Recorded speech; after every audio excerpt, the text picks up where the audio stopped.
Hey guys, thanks for checking out this video.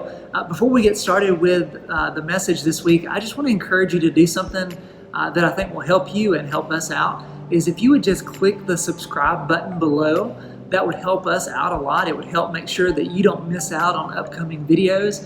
But it also, if we can get a certain amount of subscribers, we can do some things on our YouTube channel that we can't do right now. So if you would just take a second and click the subscribe button. But we are in week 2 of our new series called Love Over Hate, and I'm loving this series. I think it could not have come at a better time. But we're going to talk about the idea of love and hate in our culture. And it's pretty clear when we look around us that we love to love things. We love movies that have a love story in it. I mean, you think about it, if it's not a flat out romance story, even in a lot of action adventure movies, there is embedded in the movie some kind of love story or plot about two people falling in love or protecting someone. It's this idea of love that we see in the movies. We see it in music that we listen to. Whether you listen to country or rap or pop, you're going to find that a lot of the songs on the radio right now are songs about love. And we love the idea of being in love. In fact, if you look at how much money we spend every year as Americans on Valentine's Day, it is unbelievable. We spend, just in the United States, over $20 billion on Valentine's Day. We love the idea of love. We love to express our love to people in different ways. But unfortunately, we also love to hate. Like in our culture, it is very easy to get caught up in having a hateful attitude towards people. If they disagree with us or believe differently, or they're from a different background, or a different political party, or a different school, or they're a part of a club or an organization that's different than ours, we have a tendency to hate on them. You think about it, it's so easy to hate on certain people that are YouTubers or TikTok stars. People get bashed all the time over stuff like that. But as a follower of Jesus, we need to consider what the Bible has to say about how we view the idea of love and hate and how we use our words specifically. So we're going to look at one area of hate and how we can sometimes be hateful, and that is in the area of gossiping. Now, I realize a lot of you say, yeah, I know somebody that needs to hear this, but I don't really have a problem with gossiping. But let's just be real. All of us have found ourselves being pulled into gossip. It's not that we're trying to talk about people. We just get pulled in and we want to know what's happening and somebody wants to tell us, and it's really easy to pass it on to somebody else. So gossiping is something that we all have a tendency to be pulled into and struggle with. So the question is, why is it so easy? What are the reasons why we tend to gossip? Well, I think there's several. One of them is we all have insecurities. I mean, that's clear to me at my age. I realize looking back and looking at people now, we all have character traits, personality traits, physical traits that we don't like, that make us very insecure. And a lot of times what we do, either intentionally or unintentionally, we feel like if we can point out other people's flaws, other people's problems, that maybe people won't notice ours. Like if we can make other people laugh and be mean to someone else, maybe that will keep us from having people be mean and hateful to us. So that's one reason. It's just simply our insecurities. Another reason, and this may sound kind of twisted, but it's kind of true, is when we find somebody or a group of people that don't like the same things we don't like, we gravitate towards them. We kind of bond with them over what we hate or what we dislike. So that's one reason that we can be pulled into gossiping about certain people, is if we find people that don't like them, it's easy to be hateful with a group of people. Another reason is it's just fun to gossip. Like you think about it, like it's fun to know what's going on. Like everybody wants to know who messed up this weekend, who got caught, who got busted, like who's dating who broke up with who, like who's having issues with alcohol. Like it's really fun sometimes to know what's going on at your school or with a certain group of people. So that's one reason. I think a lot of times it's just we innocently just want to share with our friends what we've heard. We're not trying to hurt people. We just feel like, man, I can trust them. Who else am I going to talk to this with about? So we talk to our friends, and then they are innocent and they talk to their friends because they trust them, but it gets back to somebody and feelings are hurt and a reputation's ruined. So that's one reason. But I think the biggest justification for why a lot of us give ourselves permission to gossip is we think, well, if it's true, then I have every right to share it with people. If somebody really did this and really messed up, I'm not lying, I'm not making it up, I'm just telling the truth. But as followers of Jesus, we need to consider what the Bible has to say. So we're going to look at what Scripture teaches in Ephesians chapter 4. So if you've got a Bible or a Bible app, just go ahead and turn to Ephesians chapter 4. This is a letter that was written by the Apostle Paul to a group of believers in a city called Ephesus. Very diverse city, probably had lots of different people groups that didn't get along.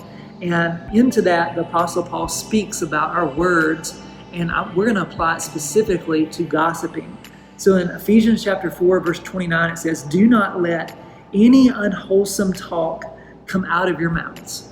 Do not let any unwholesome, or in some translations, any corrupt talk come out of your mouths. Now, both those words, unwholesome and corrupt, aren't words we use every day. They're kind of odd for us. But if you go back to the original language this was written in Greek, and look up the word, what you'll find is one of the clearest translations of this word that's used here is simply the word rotten. Rotten. So the idea is, don't let any rotten words come out of your mouth. Anything that is decaying, anything that has that idea of a bad smell to it, or that it's not getting any better. So that's the idea of this, is don't let any rotten talk come out of your mouths. In fact, Jesus, in several places, one of the places I marked was Mark chapter 7, but there's other places where Jesus talks about this as well. And what he kind of frames it up as is, he says that out of the overflow of the heart, the mouth speaks. In this passage in Mark chapter 7, it's the idea of what comes out of someone is what defiles them or makes them bad. The idea that what's in your heart is going to come out through your words. So one of the things that I put down in my notes was simply this: what comes out of you says a lot about what's in you. I mean, think about that. What comes out of you says a lot about what's in you. Like if you say hurtful words to people, then that says something about what's in your heart. So just consider that hurt people.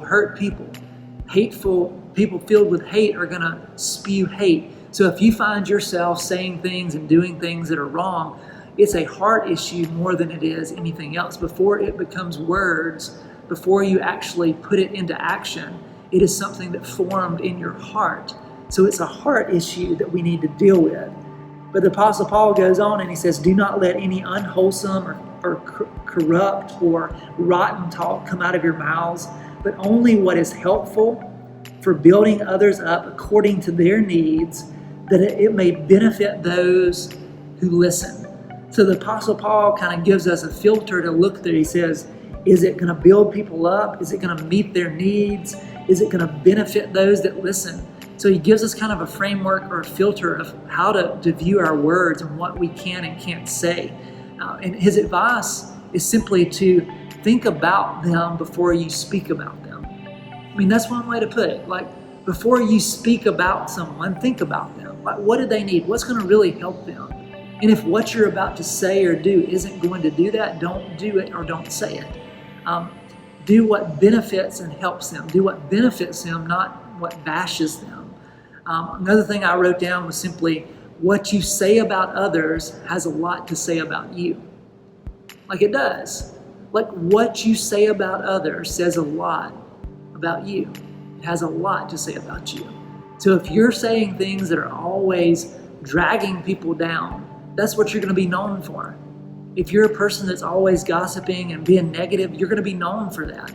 But if you're a person that's positive and always chooses to see the best in people and tries to build people up, you will be known for that.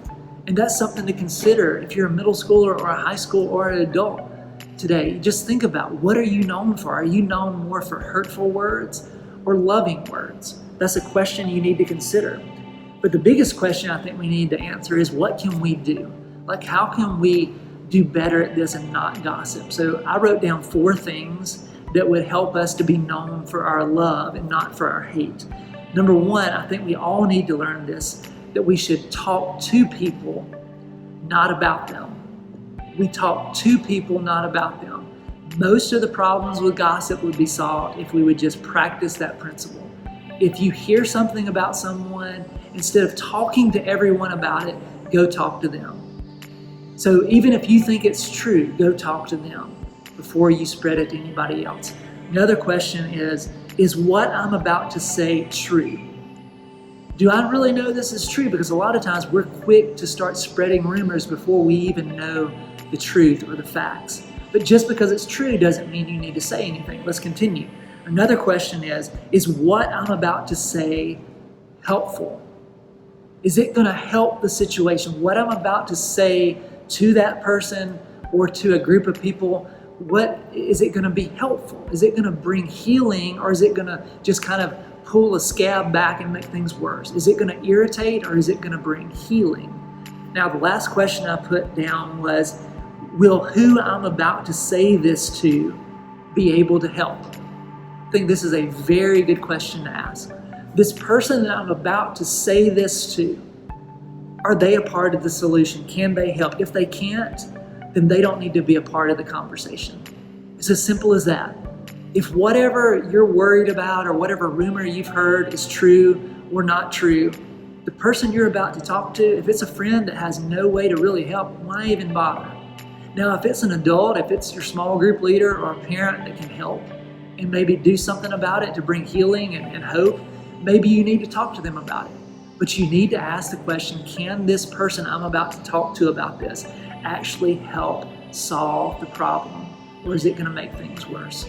So those are some questions to consider as you meet with your small group and as you think about yourself and what you want to be known for. Because here's the question I want us to think about.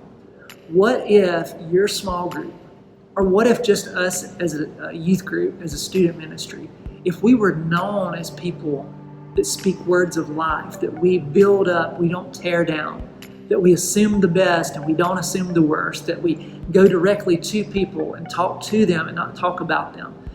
That would be incredible if we could be known for that as followers of Jesus. So you can be a part of that, and I hope you'll talk about it with your small group, and I hope you guys have a great day.